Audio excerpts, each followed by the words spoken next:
The Book of Job, Chapter 1.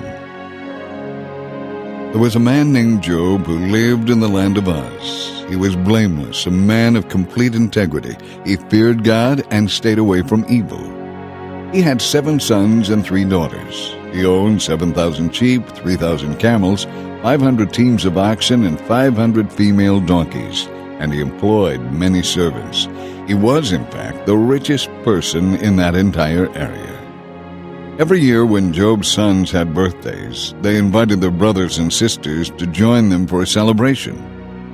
On these occasions, they would get together to eat and drink. When these celebrations ended, and sometimes they lasted several days, Job would purify his children. He would get up early in the morning and offer a burnt offering for each of them. For Job said to himself, "Perhaps my children have sinned and have cursed God in their hearts."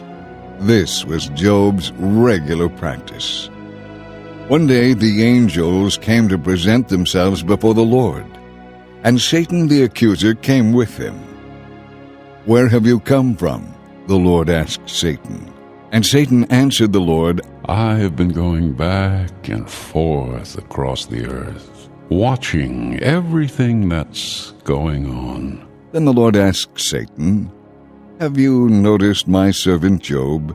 He is the finest man in all the earth, a man of complete integrity. He fears God and will have nothing to do with evil." Satan replied to the Lord, "Yes, Job fears God, but not without good reason.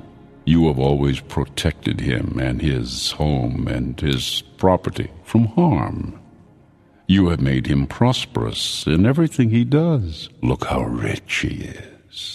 But take away everything he has, and he will surely curse you to your face."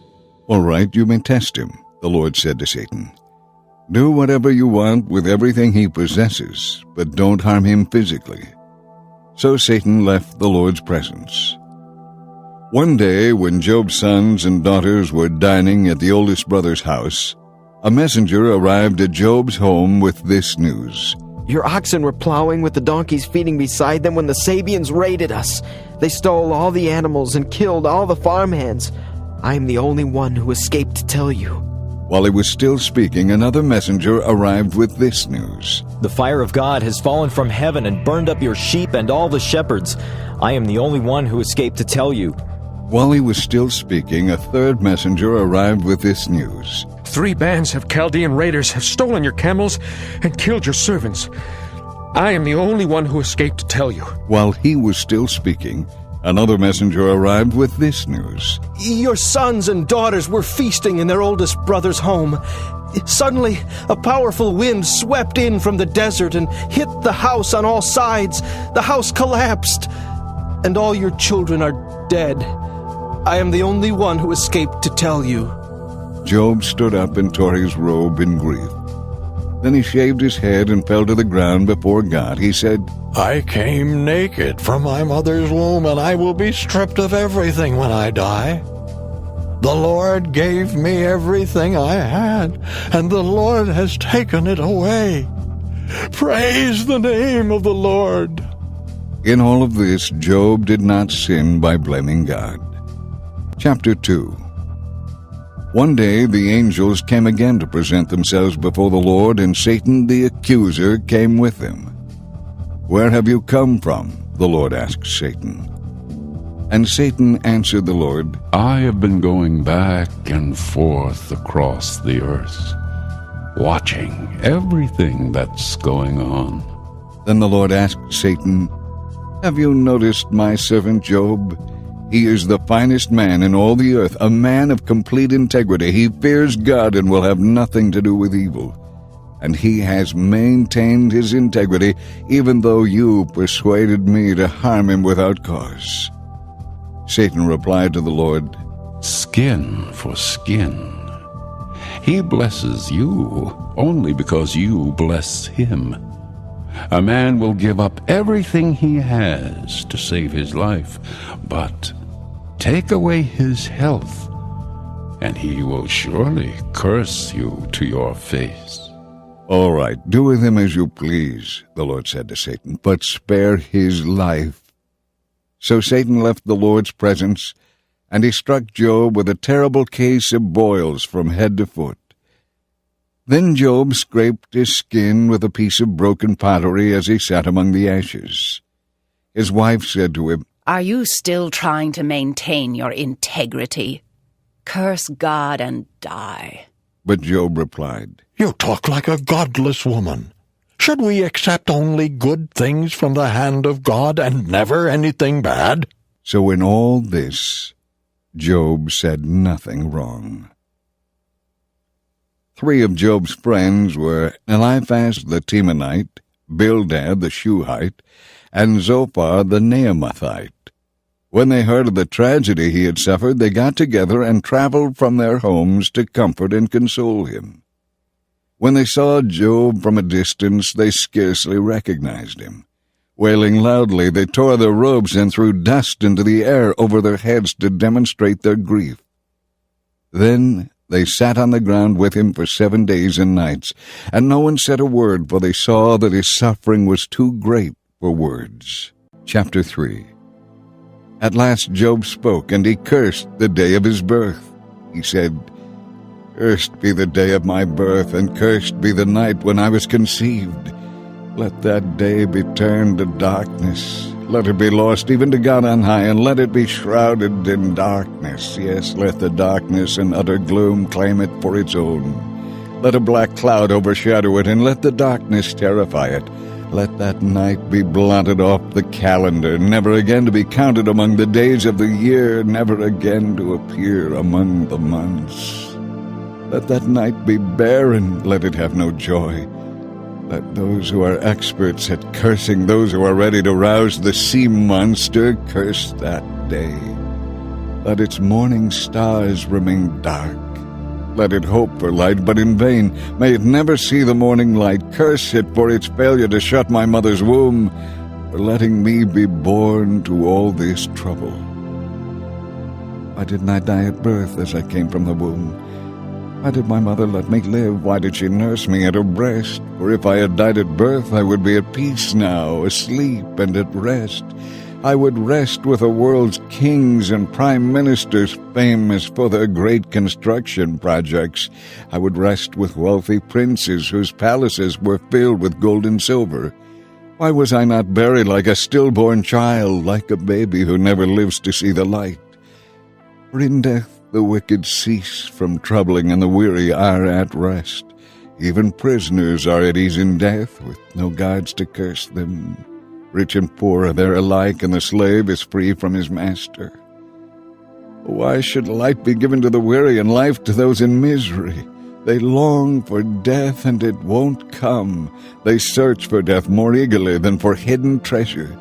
It is a blessed relief when they finally die, when they find the grave. Why is life given to those with no future, those destined by God to live in distress? I cannot eat for sighing. My groans pour out like water. What I always feared has happened to me.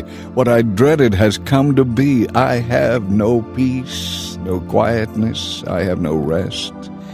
Instead, only trouble comes. Chapter 4.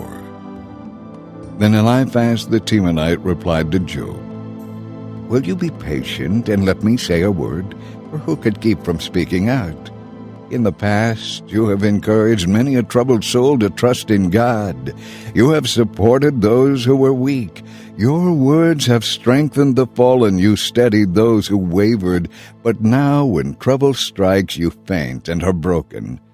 Does your reverence for God give you no confidence? Shouldn't you believe that God will care for those who are upright? Stop and think. Does the innocent person perish? When has the upright person been destroyed? My experience shows that those who plant trouble and cultivate evil will harvest the same. They perish by a breath from God. They vanish in a blast of His anger. Though they are fierce young lions, they will all be broken and destroyed.